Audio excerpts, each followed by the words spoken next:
This is Bringing the Darkness to the Light with Catherine Nadal, professional psychic medium. Today's guest is Rob Balducci. Rob is a guitarist, songwriter, teacher, and producer. It's a pleasure to have you on, Rob. Hey, how you doing? Thanks so much for having me on. I'm excited. Oh, yeah. You know, it's so interesting because I saw you just a couple of weeks ago. We were down at the Cutting Room, which is one of my favorite venues. You were playing with Joe Stump. It was jam-packed. I was blown away. I had not seen you live. I was really blown away. I have to tell you, the crowd was going wild. That's cool. Yeah, it was a fun show.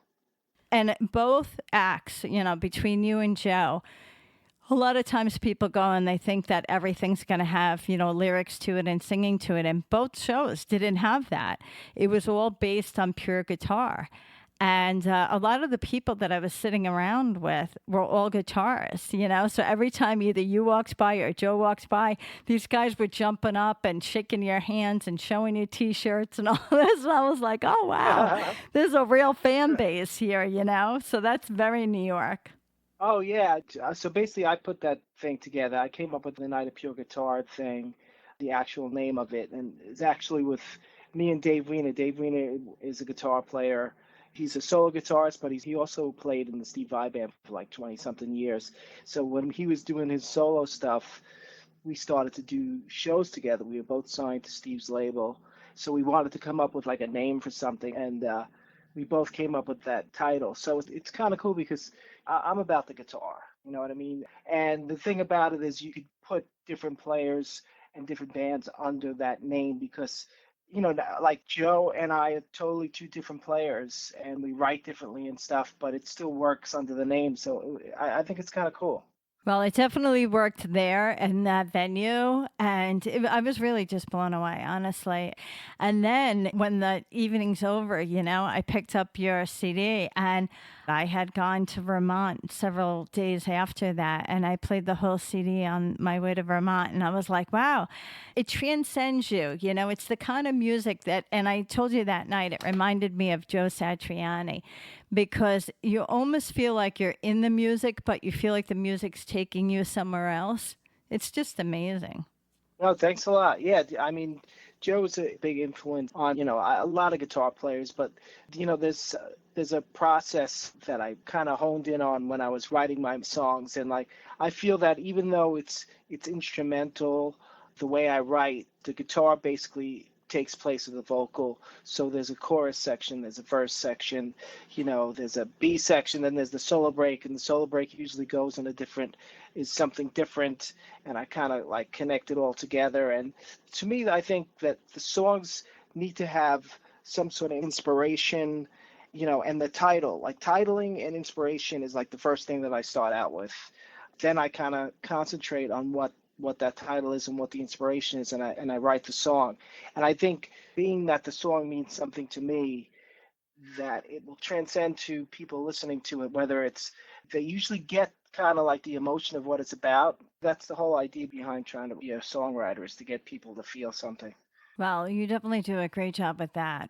I want to go back to the beginning, though. Were you always musical? Do you come from a musical family, or when did you start getting involved in music? You know, it's funny because I was talking to a friend of mine about vinyl. So like I recently started to like get into my old vinyl collection, and I remember watching TV and there was a commercial. I was probably like 8 or 9 years old. And there was a commercial about Chuck Berry, and it was selling his vinyl, you know, a double record. And I spoke to my mom and I was like, "Can we get that? I want that." You know, so they ordered it for me, and I still have it. And that was my introduction into the guitar, was through listening to that. And then I have 3 older sisters. So I was turned on to what they were listening to. So like the Rolling Stones, I was a big Rolling Stones fan. So that's really what got me into the music. And that's from my older sister. And she actually played, she's the only one in the family that played anything. And she played acoustic guitar. So that's sort of like was my introduction to it. So when you say your influence was the Stones, Are we talking about early 70s? Because the Stones have been Yeah, playing yeah. forever. No, What definitely. era of the Like Stones are we talking? well, here's the funny thing. My sister told me that she used to put on her vinyls and like rock me to the music. So listening to, Sympathy for the Devil and stuff like that. It's funny because that's like my favorite song. It's my ringtone. Once I got into somebody as a kid, like I really like got engulfed in it. So I like everything. But my favorite Stone stuff is really the Mick Taylor era stuff, because I really like his guitar playing. But then, I got into different things, different types of music. I feel that you gotta like listen to a lot of stuff, and somehow, it kind of seeps into your brain and into your being, and it definitely has an effect on how you release music and write and stuff. It's in there somewhere, and it kind of gets jumbled up and it comes out. Well, I love what you said about her playing Sympathy for the Devil while you're like in her arms, because I do believe that at a very early age, our ears, even like a parent's voice, it's a very much like the Pavlov effect. But also, I find it interesting that your sister also played guitar. So was she teaching you, or was she just the influence for you to say, I want to take lessons? She was the influence. She showed me a couple of chords, and I got interested in it. Basically, I started taking guitar seriously around like 10 years old, and I started to take lessons in a local place in Queens. And at that time, I ended up also coming down with juvenile diabetes, which is type 1 diabetes. So that was a whole like thing that like was, it's kind of crazy. You're a young kid and you have to deal with that. But then when I came back from the hospital, I really like honed in on the guitar, and like that was my kind of escape from like all the stuff that was happening. So I kind of just like sat, in my room and escape everything. And my other friends were outside playing and doing all that stuff. I was inside playing the guitar. I was already playing out at 14 years old in cover bands. My parents were very supportive. My dad used to have to drive me and used to have a chaperone because they wouldn't let me in the venues. The guys I was playing with were like 18, 19, 20, and they wouldn't let me in. And then my father's like, well, I'm the parent, and the boss would be like, yeah, it's all right as long as you're here. So that's what really got me started. That's awesome. I mean, to be that young and to be playing with, older kids. So, what were those early bands? You're local to New York City, right? Yeah, I mean, it was just local stuff. I mean, nothing like crazy, but we did have, like, I don't know if you remember, there was a band in that time. There was a band called the Good Rats that used to open up at this venue in Long Island all the time, and they had a great guitar player, Mark. His name was Mark, and I remember the first time he opened up for him, and we were doing covers. I think the name of my band at that time was called Tyrant or something like that, and he came over to me after the first set, and he was like, wow, he says, what a sound you had. And I was using this Marshall amp, a Marshall stack, a red head and a red bottom. And I was using my pedals, and he came over and he says, wow, you have a really good tone. And I was like, yeah, you put the distortion before the thing. And he was like, how do you know all this stuff? And I was like, well, I read Guitar Player magazine and stuff. So then they took a liking to us. And then like we were their opening band like weekly at this place. So at an early age, I was used to playing in front of people, but I'm still kind of a shy person. So it's weird, it takes a while to be able to get used to doing that and feeling comfortable. And even to this day, I'm always, I think you got to be nervous before you go on because that kind of gets you, focused. Yes, you have just said a lot and a very interesting way of reflection of your life. First of all, being a young child and being diagnosed with that. I've been in nursing for many years, but a lot of people don't realize the amount of stress that goes along with a new diagnosis. And a lot of people don't realize the amount of stress that goes along with being a pediatric patient. So it's hard enough for an adult to be learning how to monitor their blood sugars or learn a new diet or dosing out medications. But now you're a young child being faced with all that. So I'm really glad that you did get involved with the guitar and you did have your own personal space that you can just escape to, like you said. So that's really amazing. It also, I think, in a little bit of a strange way, perhaps, made you feel that you needed to practice even more. Do you think that was the case?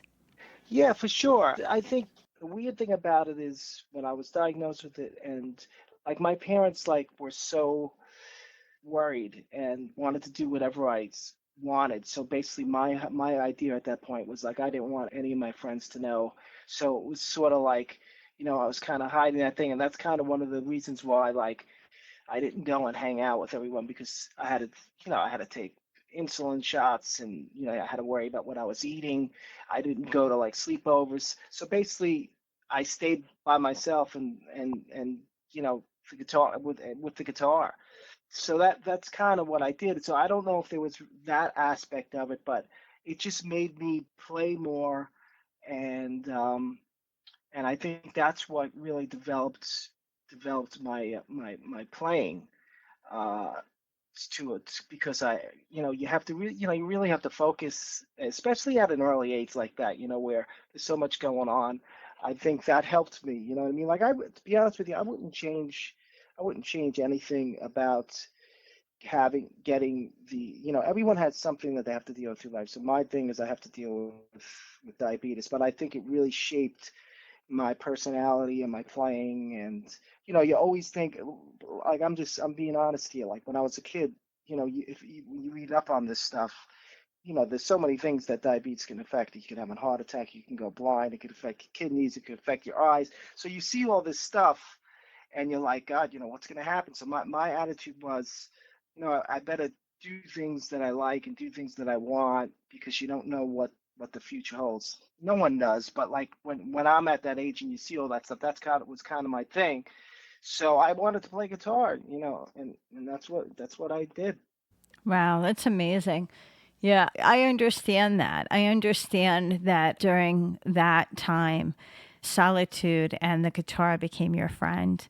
Thank God you've had the guitar because if you reflect back on that, if you didn't have the guitar, it might have been a little bit lonelier for you. So, Oh yeah, for sure. wow, that's incredible. I wanted to also touch on another thing that you had said, parents having to escort you into these venues and stuff. There's another young band that's out there now called Kobe Reese, and he's the lead, singer of his band. And his parents are at the venue. He's about 14, So I happen to be at Dingbats in New Jersey. And I said, oh, I want you on my radio show. And he's like, yeah, here's my parents, And it's like, wow, talent is really young. And I think that it is so great when the parents are supportive of that. Because if you had come from a background where they said, oh, no, we're not getting involved in this, it could have shut a lot of doors for you very early on. Oh yeah, for sure. I mean, yeah, like my parents were like so supportive, of the music, and of course they're your biggest fans. So whenever I played in New York City with, up until they were like in their 80s, I mean, they would come to shows. It was funny. My I was playing some place, and I can't. There's so many venues. I can't name the venue, but we played a venue in Queens, and my parents are able to come. And my one of my sisters came with them, and like people headbang in the audience. So there's my like 75, 80-year-old mother like copying the kids headbanging. And the next day, I talked to her, she's like, my neck is killing me. I was like, why? For what? She says, I was watching those kids headbang and I was copying it. That's I still amazing. remember that. I Oh, was like, oh wow. my God. It was That kind of is funny. so great. Oh, wow. Wow. Very cool. So, as you got, through your teens, was music everything for you? I mean, did you, seek out just saying, I'm going to be a professional musician your whole life? Or what was the deciding factor for you? Because there's a lot of pressure on kids. Like, are you going to go to college? Are you going to go to work? What are you going to do? So, what was the Right. deciding factor where you actually said, I see myself doing this for the rest of my life? Well, I decided, early on that that's one of the things that I wanted to do. I mean, I ended up going to a music college. I ended up going to this college on Long Island for 2 years and got an associate's degree. And I was going to go get a 4-year degree at another, continue at CW Postal, like a music education thing. But I was already teaching I was teaching at an early age at the same place that I bought my first, guitars and stuff, and uh, pedals and stuff like that. It was this place called Larry Downs. It was a place in Queens. I ended up teaching there like when I was 16 or 17. So I started to teach on my own, and so that's one of the things that I like doing as well. So I still teach to this day, um, and I try and use my knowledge of the instrument, and also writing music and getting people to relate music to like their lives, which I think is missing in some ways, like that inspiration thing that I was telling about. And I also stayed around music, so like, let's face it, it's the music, the music industry is not easy to do, and to break. Everyone thinks you're gonna break big and stuff like that. It's very very hard. I've been doing this my whole life, and I consider myself a successful musician, but it's hard. I worked at Relativity for a long time, records. I worked at Sony Records, so you always have to have something. I try and keep it music related, but even not, if it's not, you need to have something coming in. My thing is music is the most important thing, so if I have to do a little something else to get some extra money in, like teaching or working at a label, then it helps me. uh I invest it back into the music, so this way I'm able to take my band out for a couple of weeks and we go on tour. But it's, let's face it, I'm doing instrumental instrumental, rock. I guess you could call it rock fusion with a little jazz thrown in. It's like a big conglomerate of stuff. And the thing is, it's not like it's easy to book a gig. You know what I mean? For doing this stuff. That's why sometimes it's good to try and get with somebody.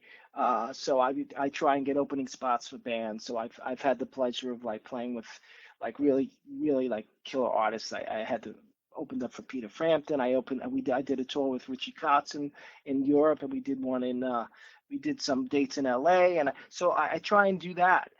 But it's not easy. I could just say, hey, you know what? I'm going to go play. Let me find out what vocal band is playing around that needs guitar player. I guess I could be doing that, but there's something to me about the satisfaction I get from writing my own music and releasing it, whether it's going to sell millions of copies or not. It's not my concern. It's getting the art out, getting the music out there, and to me that's a success. Yes. Well, I think you have the right concept because your music is very unique and it's really coming from your soul. So for you to drop in and being, I'll join you and I'll play guitar for your band, even though you'd be able to do it, I feel like your connection wouldn't be there. Do you know what I mean? That's by doing like the Yeah. events you did with Joe, that you both can highlight your own individuality and showcase your careers. I mean, Joe's got a lot of CDs out. You have a lot of CDs out. And that's why that event for me was so special because you really could watch how you guys are similar but very, very different. And the fan base, could appreciate that as well. So, yeah, I think that's really amazing how you've been able to identify that in yourself, and it is true.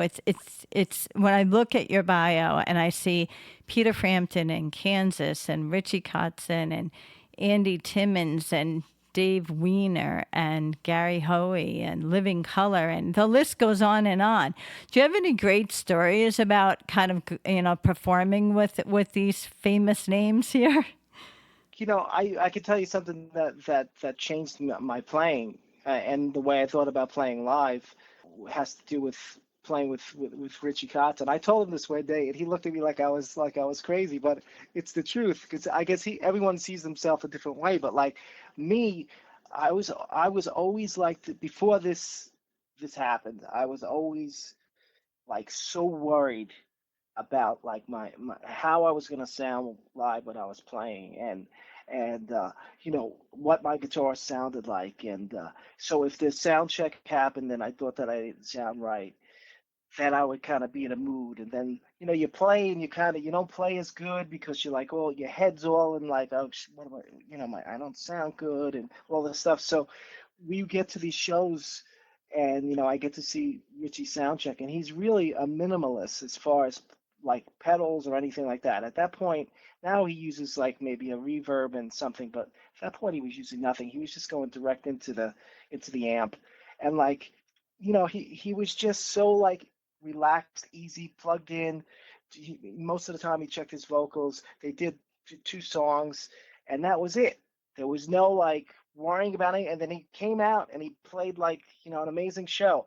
So I started seeing this every couple of nights, and I was like, I gotta get that. I gotta get that like that freedom of not worrying about it. And I started to do it. I started to think in that way, and it's helped me. Now when we do sound checks, my sound checks are not long. I don't want to mention other artists that do it, but I've been out with other artists where like the sound check is like friggin' an hour and a half, 2 hours, and then you go get your sound check, and it's like 15 minutes if you're lucky. But you know what? I could sound check in friggin' 10 minutes now.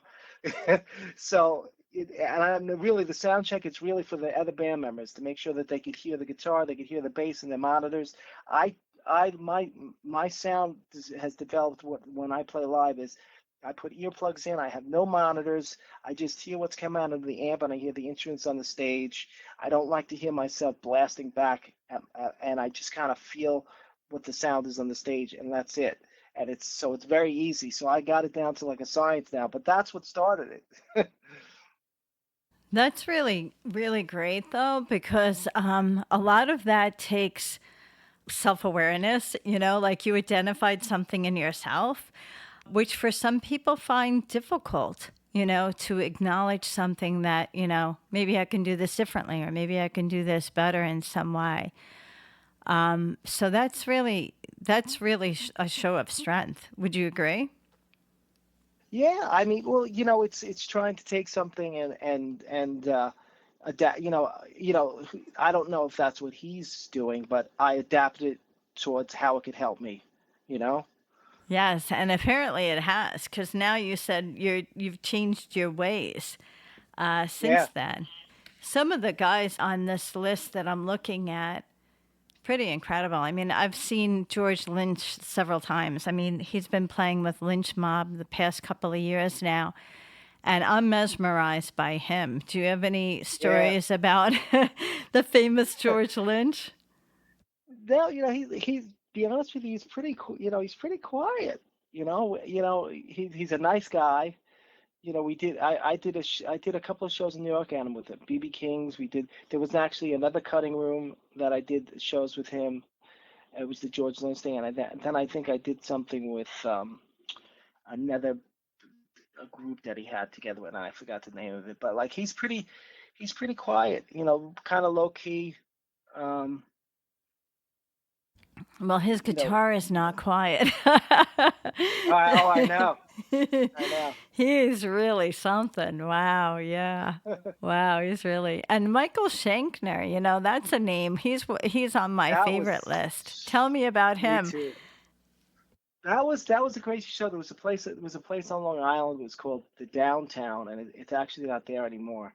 And I'm a big Michael Schenker fan, so when I found out, he was coming through, we got in touch with their management, and we got in touch with the venue. And the venue, we did some other shows at that venue, so the venue was pushing for us because they knew we worked, and they knew we were a professional band. A lot has to do with that too. You want to get a band that's professional. There's not people with this. The industry. There's people with substance abuse. Is like so. That's not my band. We're very professional. So they knew that, so they were pushing us on it, and they ended up taking it, and we got on the show, and I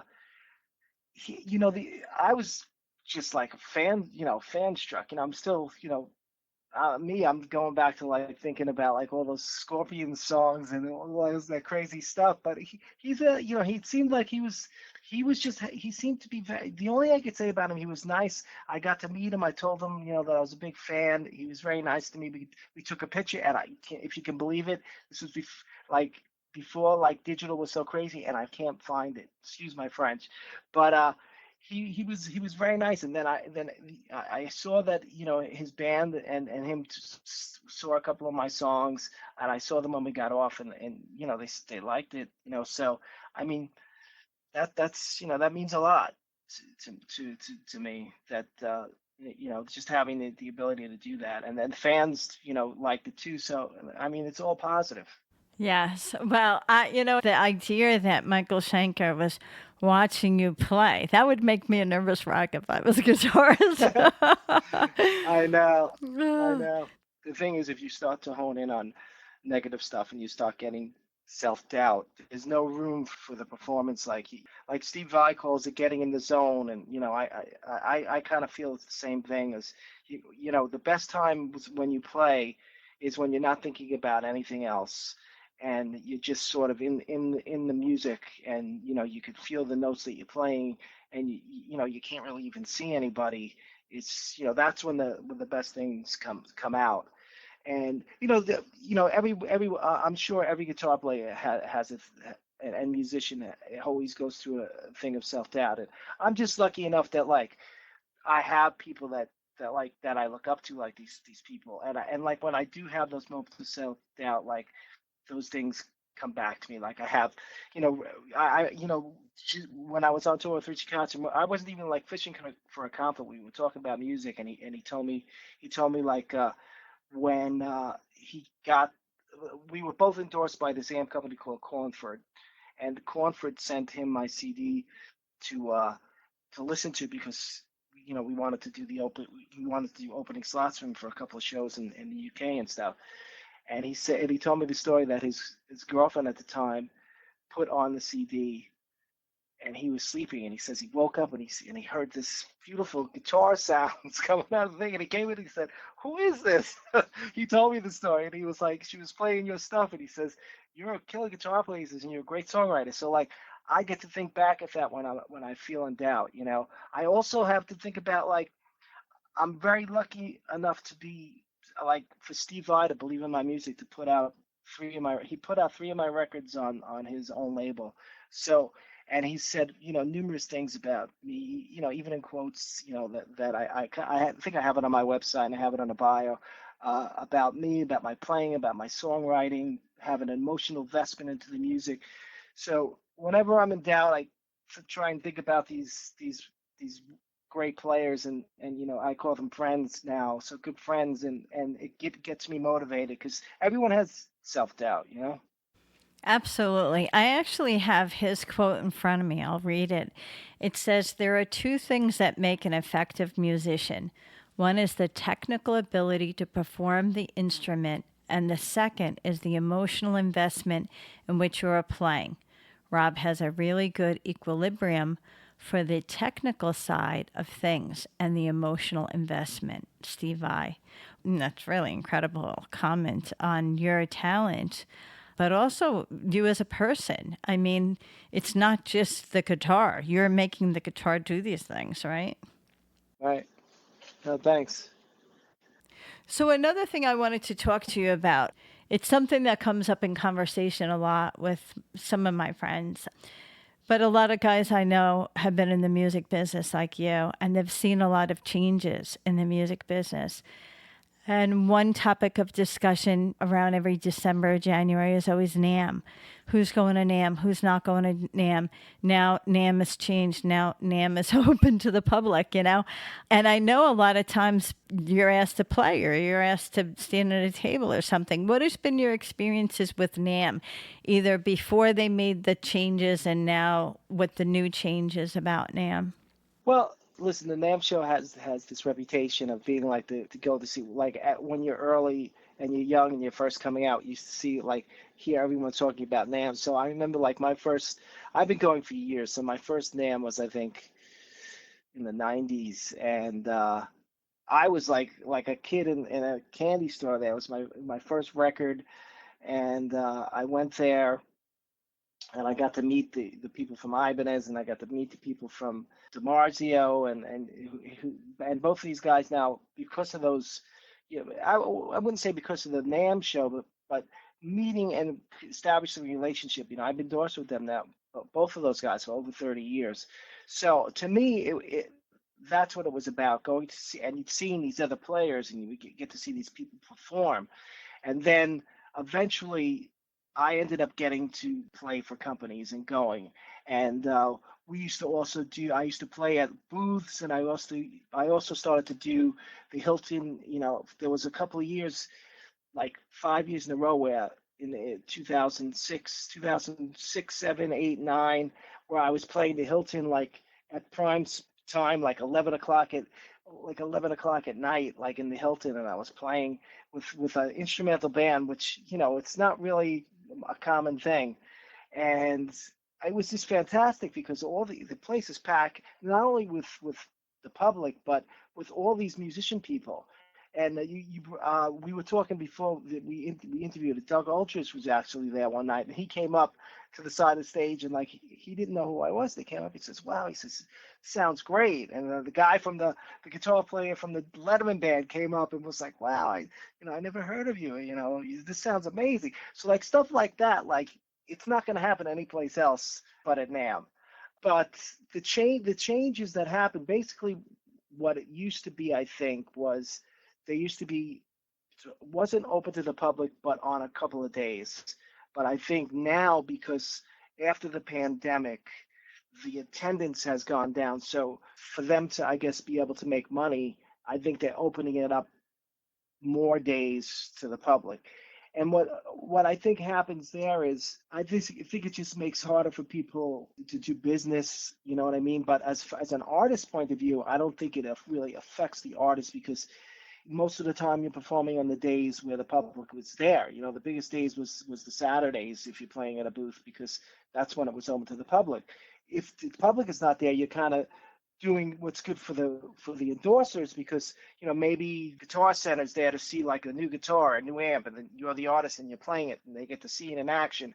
So I think it's actually harder for the businesses, because there's so many people kind of going in there and just wanting to stand online. And a lot of things now is like big artists, they're not even really playing. They're just like doing autograph sessions. So I think it's become like a big kind of, it's overcrowded, and it's hard to get stuff done, I think. That's my take on it. Like I didn't go last year. After the pandemic, I took a break. Like during the pandemic, I took a break, and then I went one year, and that was not last year, but the year before. And then last year, I didn't want to go, just because I didn't know if it was worthwhile going. But it's going to come up again, and I think I'm going to go this year. I'm going to because I have a guitar software that was released through a company, so I might go and try and promote it there for them and for myself, and also just to catch up with people, because you see a lot of people that you wouldn't be able to see, maybe just talk to, on emails and stuff. You can get to see them in person. That's why I'll probably go again. You got to tell me more about your guitar software that you want to promote at NAMM. What is that about? Well, it's this company called Overloud. They're a digital sound company, and they make like digital versions and models of amps, and they're located in Italy. I was introduced to them by a friend of mine that's a rep in Italy. His name is Stefano Zoda, and he's known as his nickname is Sabo. He's a guitar player, and he was working there, repping them at the time, and he was a fan of mine. I know him for a bunch of years, and he turned me on to it. He says, "Rob, you should check out this stuff." So I checked it out, and I really liked the way it sounded. And then, like, after a little bit, he said, "Would you be into doing like your own plugin?" So, like, basically, I used their software, and I came up with sounds, and we came up with my own amp type of thing. So I did this pack. They call it like a pack. So it's the Rob Balducci pack. And basically, I took a bunch of my songs, and I kind of tried to model the sounds of the songs with the software. And then it also comes with the backing tracks of the song. So it's like there's maybe like 10 tracks in there of the backing tracks from the album with the guitars taken out.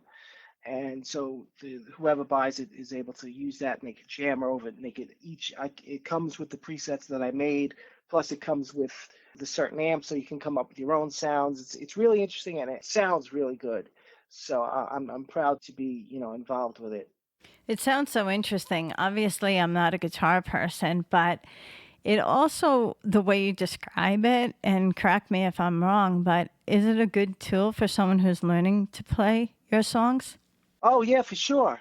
I mean, the good thing about it is, even though it's like, I don't want to get hung up on like Rob Balducci pack, because then people think that they're going to get it and they're going to have to sound like me. That's not the idea behind the pack. I'm picked like my best amps that I thought sounded good for me, and like I kind of, to me, everyone that does know me knows that I'm like a tone. I'm into like a really good guitar tone. The pack comes with like amps that I think people are going to be able to use and like. And then I also came up with my own presets that I used from the pack to go along with my song. So that's how I kind of added the personal touch in there.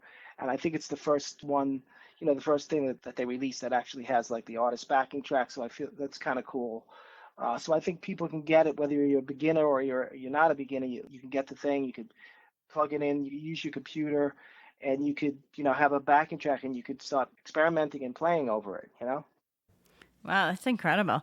You mentioned your tone. Do you have favorite guitar, or do you like throughout your career have you changed different brands of guitar? Like you started out and now you have a different style or make of a guitar that you prefer? I'm proud to say that, like, listen, I'm very, very lucky to be playing and endorsed by the instruments that I'm using. I was an Ibanez nut as a kid, seeing the ads in the Guitar Player magazines and all that stuff. And I play Ibanez. I was playing Ibanez when I was younger, and I've actually been endorsed with Ibanez. Last year it was 33 years, so this November it's going to be 34 years. And the same thing with Diodario pickups, Diodario strings, the same thing. I'm a person that like, and I don't have to explain to you because I'm sure you've talked to other people in the industry how there's people that jump around, and there's people that jump around because maybe somebody's offering them stuff for free, or they're offering stuff for this, or they're giving a better deal, or this and that. Me, I'm happy to be with these guys because I like the stuff. I'd be using it if I was endorsed or not. Being endorsed is like the icing on the cake, so I stayed with them. Same thing with like Wah Pedals, Morley. I've been with them for years.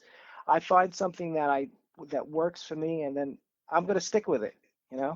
Yes, especially since you're really relying on the sound sounding the same all the time. Yeah. I wanted to talk to you about your songs. How would you teach one of your students to write music like that, where they're not going to want to stick the lyrics in? So the thing is, creating this. Here's the cool thing about the question that you asked.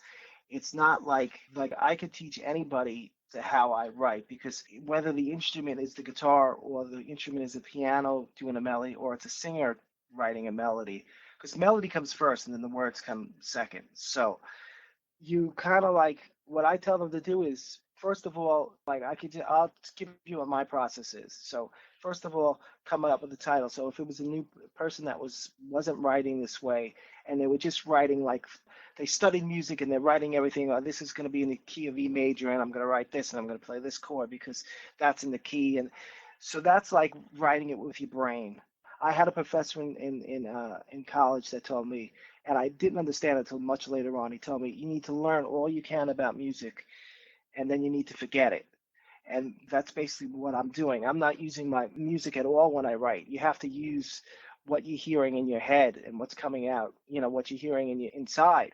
So to try and, well, an exercise that I do with people is think about something abstract. It could be abstract as you want. It could be as simple as you want. So let's just say your mom. Think of a chord that reminds me of your mom. So you tell this to a student. Like, you could tell this to a class of 12 kids, 25 kids. And the cool thing about this exercise is that everyone's going to come back with a different chord. You know what I mean? You're going to come, if you were a player, a piano player, guitar player, and I said, give me a chord that thinks of your mom, it's going to be different than mine. There might be guitar players, maybe learning, may not know all the chords, but majority of the time it's different. And then you could do the same thing. Think of your pet. Think of, after you eat a piece of pizza, how does it make you feel? What's the chord? Or you could say, what's the three notes that gets that across? So that's an exercise to try and get stuff, into your playing and making it personal. That's really hard to do, but the more you do this type of thing, it actually really helps you. And the thing as far as coming up with a melody and a verse and stuff is really structuring the song. So most songs have like an intro thing. So whatever the intro is going to be, and then the verse is going to be something. The chorus you want to be something that's doesn't have a lot of notes most of the time, something that you could hum back. So the best thing to do, and the best songs that I've written, I don't even have a guitar in my hand. I'll come up with a progression. You don't even have to have like a great studio or anything. You could have a little tape recorder. You could record it with your phone now, stick on record voice message, play a couple of chords, stop, and keep listening to it and try and think of a melody in your head. Once you come up with the melody in your head, then you take your instrument, no matter what it is, whether it's a guitar, whether it's a piano, and try and translate what you're humming to the instrument. And then that ends up becoming a melody. And the reason why this is a really good thing is because guitar players usually, we all play a certain way. We all use the same sort of notes. So you're going to be, if you're using your instrument of choice, you're going to automatically sort of play things that you've played before. But when you're doing it by humming it and listening to it in your mind, there's no restraints of the instrument. You're going to come up with things that you wouldn't think about if you were holding or playing your instrument. Does that make sense? It does. And I'm really intrigued by it because when you said think of music between your pet and then your mom, and those would be very different from me. Yeah. So you're absolutely right. And I'm going to read another quote. Guitar World magazine said, Rob Balducci, 5 stars, hummable shred. What a concept. So that's what they're talking about you humming the shred. That is so cool. Yeah, no, that's cool. I mean, that was also my first record.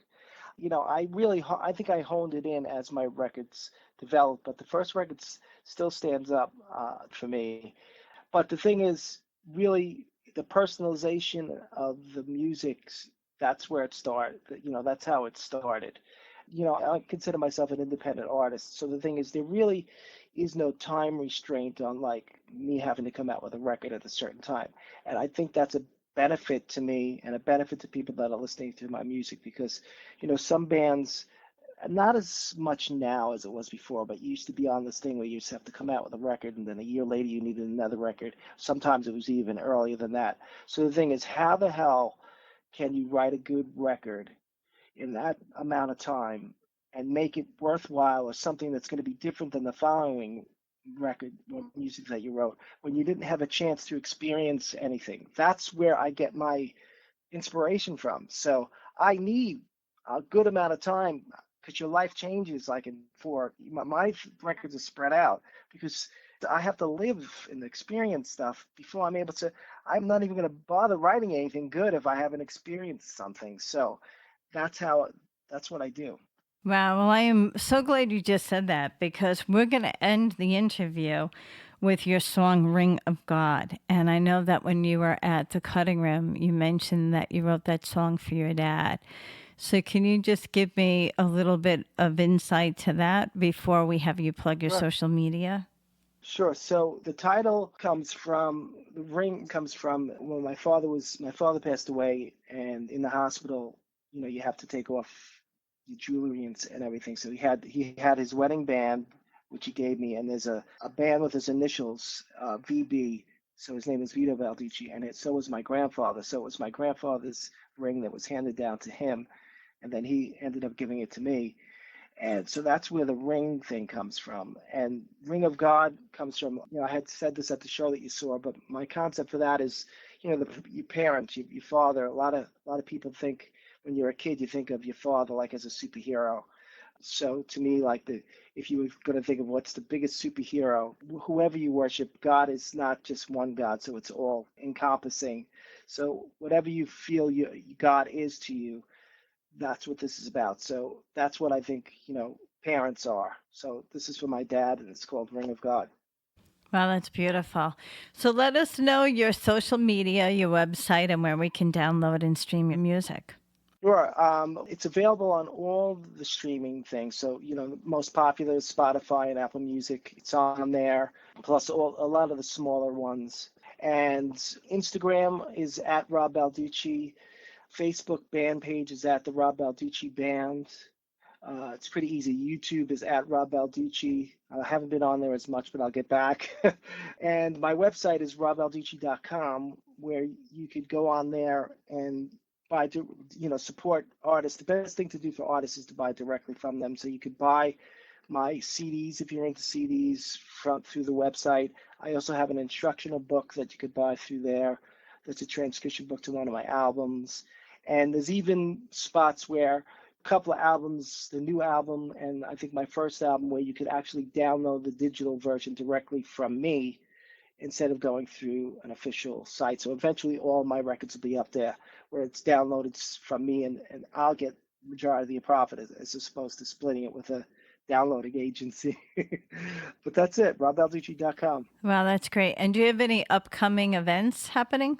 Right now, you saw the show. We did a show in Pennsylvania as well. We're trying to book shows as fast as we can. It's just, when you book shows, because I just got a new band together, we're kind of a little bit behind. So the next show right now that was booked is in November. That's going to be in Connecticut.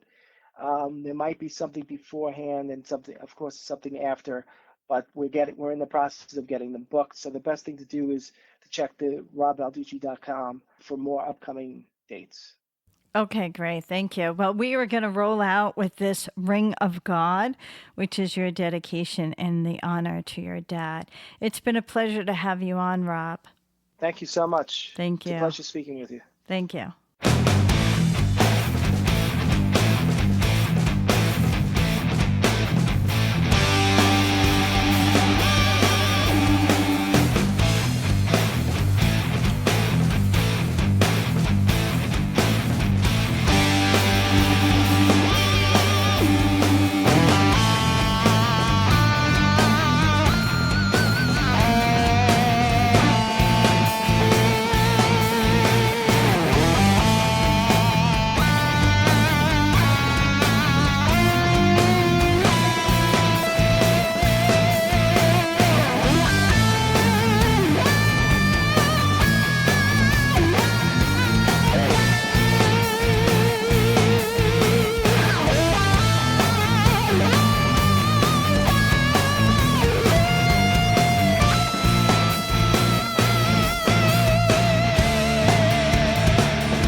You have been listening to Bringing the Darkness to the Light with Catherine Nadal, professional psychic medium, Dream Central Station, LLC. My audio editor is Al Hemberger at the Loft Recording Studios in Bronxville, New York. This is WNEW 102.7 FM radio.